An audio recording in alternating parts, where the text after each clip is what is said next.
golden eagle. 65 to 80% of all chicks die before their first winter, but if it survives, it becomes a master of disguise, a creature that has conquered the harshest land on earth, rock ptarmigan. 160 days from egg to survivor. It is early spring on the Arctic tundra. Day length is growing, and the males have returned, ready to fight for territory. Males defend territories of nearly 1 square kilometer. The size of a male's red comb decides everything. His rank, his territory, his chance to mate. To attract a female, the male performs an elaborate display, beating wings rapidly, fanning his tail, calling out in a harsh, croaking voice. The female has already changed color. Her brown feathers make her nearly invisible. She watches carefully. Then she chooses. The male takes a dangerous risk. He stays white, while the females turn brown. He is visible from far away, exposed to every predator, but he cannot change until mating is complete. The female selects the nest site on open tundra, close to a rock for shelter. She scratches a shallow hollow into the earth. She lines it with moss, lichen, dry grass, and her own feathers. Simple, hidden, perfect. The first egg is laid.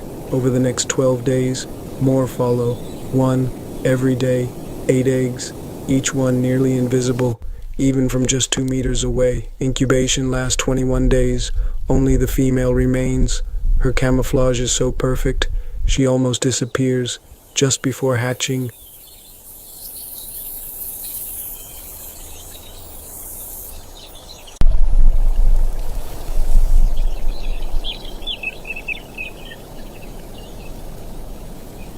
The male leaves, he joins other males, and now she is alone.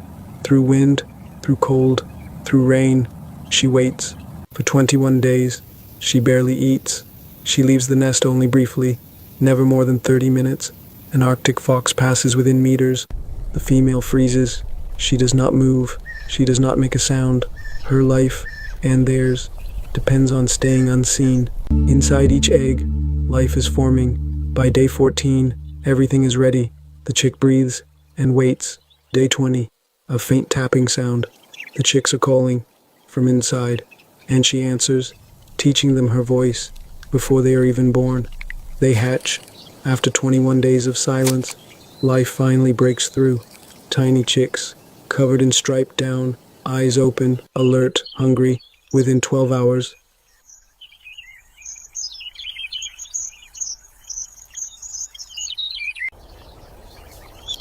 they leave the nest forever. They are born ready to run. They feed on insects and spiders, high protein for rapid growth. But the Arctic is unforgiving. Even in summer, the cold returns, the mother becomes shelter, and they gather beneath her. A shadow crosses the sky, and instantly, the chick freezes. Instinct, older than memory. The gyrfalcon, fast, powerful, relentless.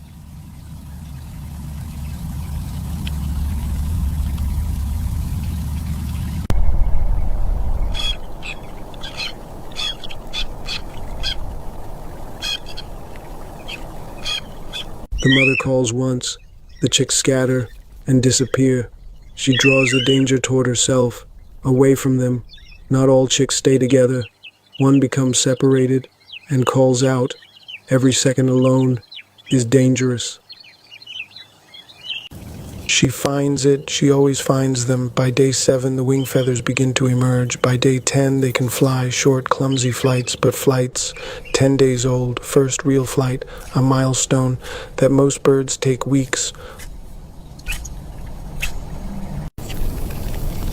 or even months to reach. Week 3. The brood is larger now, real feathers replacing down. The tundra is their classroom, and every day is a lesson. 6 weeks old.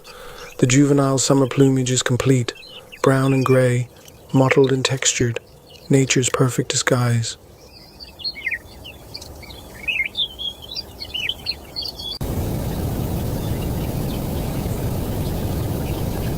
Families begin to merge into creches, large groups of mothers and young, safety in numbers.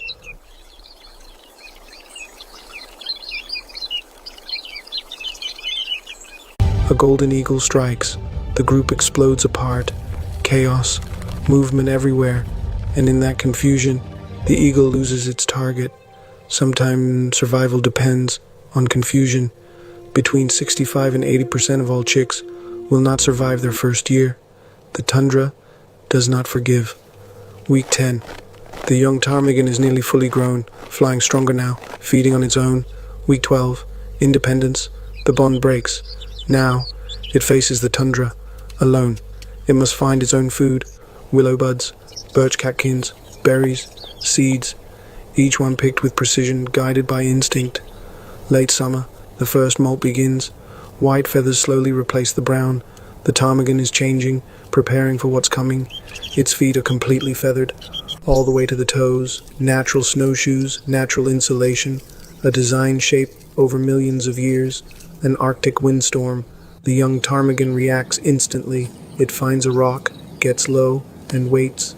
Autumn arrives fast. The tundra burns with orange and red. The ptarmigan feeds constantly, storing energy for survival. Before the snow comes, every bite matters. Berries, willow buds, seeds. It eats without stopping. As winter approaches, ptarmigans gather into flocks, dozens moving together. In this land, being alone means death.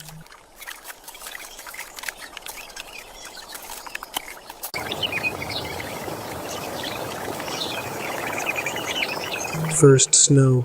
The white plumage arrives just in time, white on white, the perfect camouflage. The male reveals one detail, a black stripe from eye to beak, the only mark on an otherwise invisible body. Temperatures fall below -30 degrees. The ptarmigan does something remarkable. It burrows into the snow. Inside, it is warmer than the air above. Deep winter. The tundra is buried under snow. Temperatures that can freeze exposed skin in seconds. And still, the ptarmigan remains. Beneath the snow, frozen branches wait. The ptarmigan digs through, sometimes a full meter, just to reach food. In the flock, some feed while others watch. One lifts its head, and instantly, all heads rise.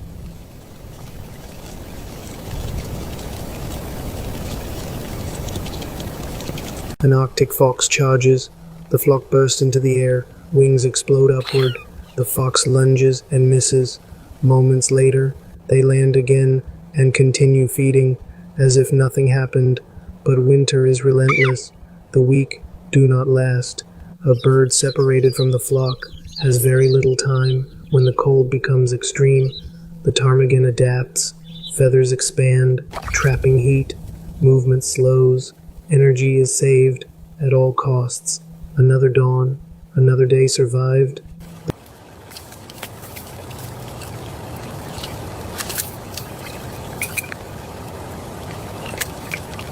The snowy owl, another predator of deep winter. The ptarmigan knows this shape. It freezes and waits. January, then February. The days grow longer, slowly, but the ptarmigan notices something begins to change. The male's red comb starts to swell. In the heart of winter, a signal of spring. The cycle is beginning again.